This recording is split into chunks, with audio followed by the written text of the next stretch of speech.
Calcium nitrate, जो कि calcium और नाइट्रोजन का एक बहुत शानदार कॉम्बिनेशन होता है और फसलों में बहुत शानदार काम करता है, जिसमें कैल्शियम करीब 18.5% और नाइट्रोजन नाइट्रेट फॉर्म में 14.4% दी होती है।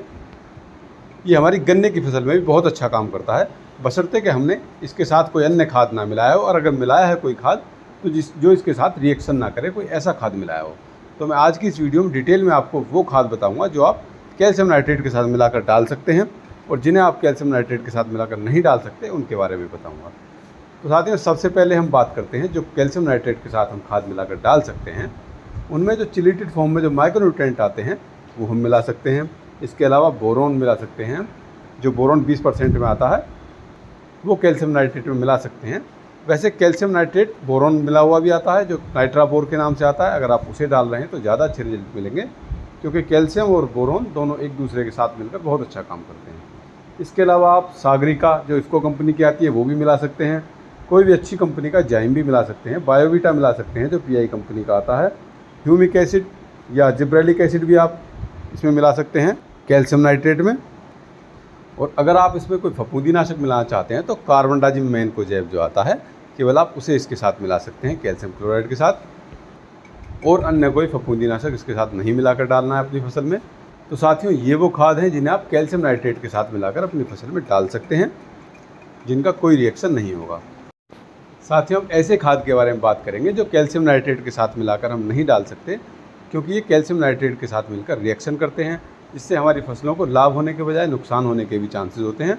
और लाभ तो बिल्कुल मिलता ही नहीं है, क्योंकि ये कैल्शियम नाइट्रेट के साथ रिएक्शन करते हैं।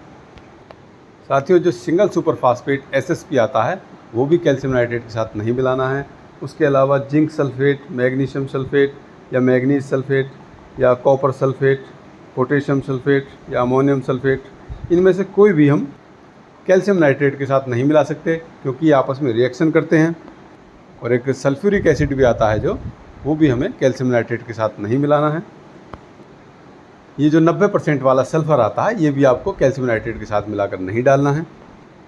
और कॉपर सल्फेट का भी बताया, जो नहीं मिलाना है। और जो NPK 00 पोटास, जिसमें 0050 में केवल पोटेशियम सल्फेट दिया होता है, जो कि मैंने बताया पोटेशियम सल्फेट को नहीं मिलाना है। तो NPK 0050 को भी कैल्शियम नाइट्रेट के साथ नहीं मिलाना है, ये भी रिएक्शन करेगा। तो साथियों, ये बहुत ध्यान रखने वाली बात है, क्योंकि जब हम अपनी फसल में कैल्शियम नाइट्रेट लगाते हैं तो कई बार ये होता है कि हम सोचते हैं कि अच्छे रिजल्ट के लिए कुछ और भी इसके साथ मिलाकर लगा देते हैं। लेकिन अगर आप नहीं जानते तो ऐसा ना करें। जो मैंने आपको बताया, ये सभी खाद मिला सकते हैं, इसके अलावा इन्हें कभी ना मिलाएं। इससे अच्छे रिजल्ट बिल्कुल नहीं मिलेंगे और हमारा पैसा भी वेस्ट चला जाएगा। क्योंकि ये जो कैल्शियम नाइट्रेट की हम बात कर रहे हैं, ये एक अच्छा खाद है। अच्छा फर्टिलाइज़र होने के साथ साथ ये गन्ने की जो हमारी मोटाई है उसको बढ़ाता है, और गन्ने में वजन बढ़ाता है, गन्ने को ठोस बनाता है। बशर्ते कि हमने इसे, जो मैंने बताया, इन बातों को ध्यान में रखते हुए अपनी फसल में डाला हो, तभी इसके लाभ हमें मिल पाएंगे। और सबसे अच्छा तो ये रहता है कि आप कैल्शियम नाइट्रेट सिंपल ना लगाकर जो बोरोन वाला आता है, नाइट्राबोर के नाम से, यारावीरा कंपनी का, वो लगाएं तो उसके अच्छे रिजल्ट आएंगे। और डोज इनकी वही 25 किलो का जो एक बैग आता है, वो आप 1 एकड़ गन्ने में आप लगाएंगे तो बहुत अच्छे रिजल्ट आपको मिलते हैं। तो साथियों, ये थी आज की जानकारी। अगर आपको कोई भी बात में डाउट है और आप उसे फिर से पूछना चाहते हैं, कुछ और खाद आप मिला रहे हैं, उसके बारे में जानकारी लेना चाहते हैं कैल्शियम नाइट्रेट के साथ, तो आप कमेंट करके ही पूछ सकते हैं। इसी प्रकार की इन्फॉर्मेटिव वीडियोज़ देखने के लिए चैनल को सब्सक्राइब कीजिए। वीडियो देखने के लिए धन्यवाद।